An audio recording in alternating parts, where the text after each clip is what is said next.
O, ayan po, si Inday Kabayan. Sipag-sipag talaga na itong magtanim. O, ayan siya. Nagtatanim na siya. O, saan ka pa dyan? Package na. Exercise daw niya yan. O, di ba? Nilagay niya yan. Ito ay ang dwarf coconut. Yan, tanim yan. Ni Mr. Tuliao.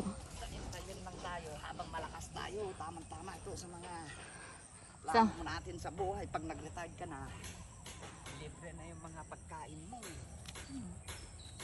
Hindi ka na namimili. Fresh food from your table on your table. Yan ang sinasabi ko. Hindi pa kami naglagay ng isda sa fish pan. Kasi wala pang time. Siguro after. Yan. Another 4 years ito. 4 years to 5 years. May pakinabang ka na.